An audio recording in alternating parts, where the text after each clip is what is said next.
जय जय रघुवीर समर्थ. मनाच्या श्लोकांची उजळणी यामध्ये आज आपण श्लोक 86 पाहणार आहोत. मुखी राम विश्राम तेथेची आहे, सदानंद आनंद सेऊनी राहे. तया वीण तो क्षीण संदेहकारी, निजधाम हे नाम शोकापहारी. जय जय रघुवीर समर्थ.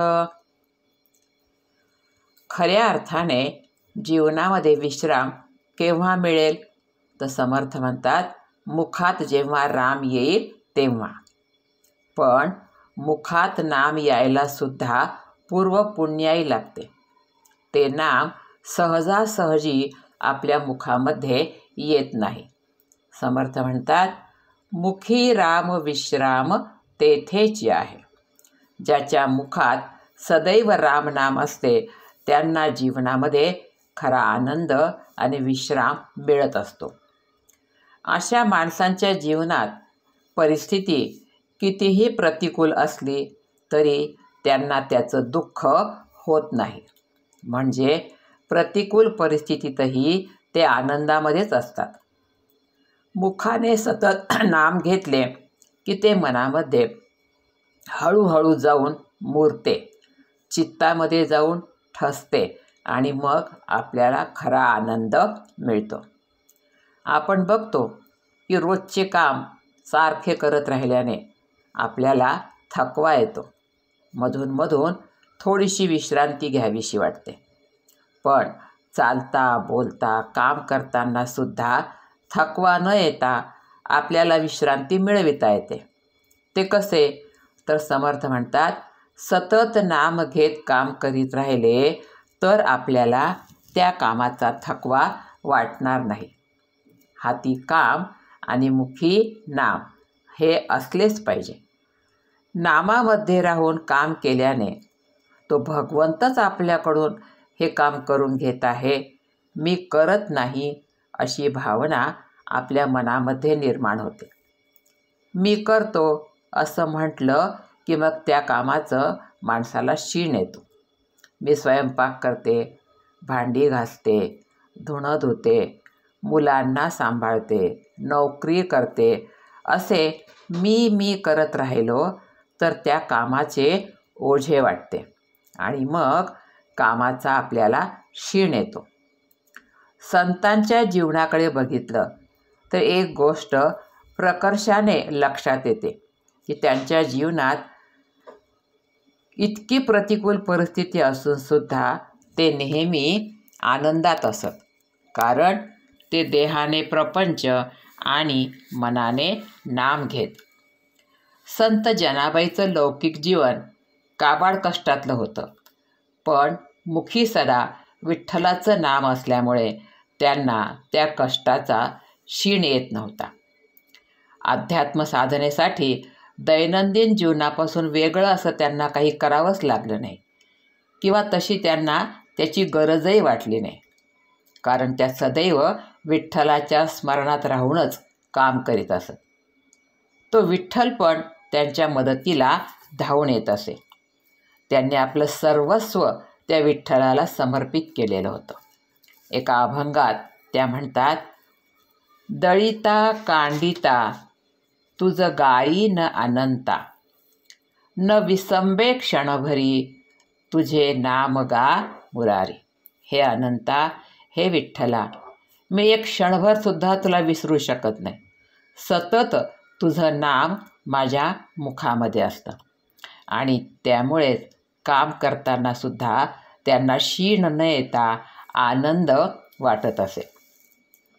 संत सावतामाळी हे सुद्धा एक विठ्ठल भक्त संत होऊन गेले. विठ्ठलाचे भक्त असून सुद्धा ते कधीही पंढरपूरला विठ्ठलाच्या दर्शनाला गेले नाही. आपला मळा हा विठ्ठलाच्या मालकीचा आहे आणि त्याचे आपण राखणदार आहोत असे त्यांना वाटत असे. हा मळा त्यांच्याकरता विठ्ठलाचं मंदिर होतं आणि त्या मळ्यामध्ये येणारं पीक म्हणजे प्रत्यक्ष विठ्ठल असे ते मानत. त्यांनी आपल्या एका अभंगामध्ये म्हटलेलं आहे, कांदा मुळा भाजी अवघी विठाई माझी. आणि अशा प्रकारे सतत ते विठ्ठलाच्या स्मरणात राहूनच आपलं काम करीत असत. एकूण काय तर संत हे नेहमी काम करताना मुखाने नाम घेतात. असे सतत नाम घेतल्याने काय होते तर समर्थ म्हणतात, सदानंद आनंद सेवूनी राहे. ते नाम आपल्याला सदानंद म्हणजे अखंड आनंदात घेऊन जाते. व्यवहारात आपल्याला जो आनंद होतो तो खंडित असतो, तात्पुरता असतो, क्षणिक असतो. पण राम नामाने मिळणारा आनंद हा कायमस्वरूपी असतो. आनंद हवा असेल तर नाम घ्यावेच लागेल. गोंदवलेकर महाराजांनी आपल्या एका प्रवचनामध्ये म्हटलेलं आहे, आपण जगामध्ये व्याप वाढवतो तो आनंदासाठीच वाढवतो, पण भगवंताच्या व्यतिरिक्त असणारा आनंद हा कारणांवर अवलंबून असल्याने ती कारणे नाहीशी झाली की तो आनंद पण मावळतो. म्हणून हा आनंद अशाश्वत असा आहे. या नामाबद्दल माणसाच्या मनामध्ये वेगवेगळ्या प्रकारच्या शंका कुशंका निर्माण होत असतात. नाम घेतल्याने काय होईल, नुसतं राम राम म्हणून काय होणार आहे, त्यापासून काय मिळेल वगैरे अशा अनेक शंका माणसं घेतात. समर्थ म्हणतात, तयावी नतोशीन संदेहकारी.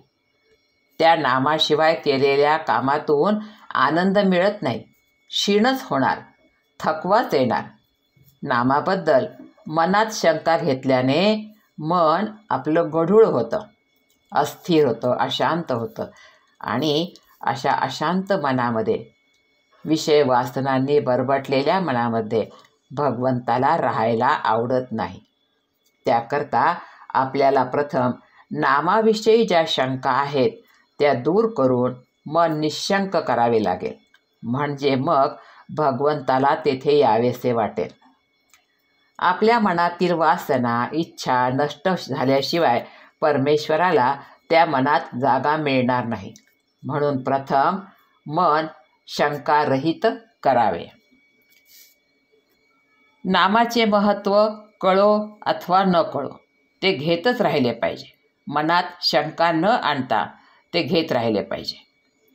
भक्त ध्रुवाने नारद मुनीच्या वचनावर विश्वास ठेवला आणि नामस्मरण केले.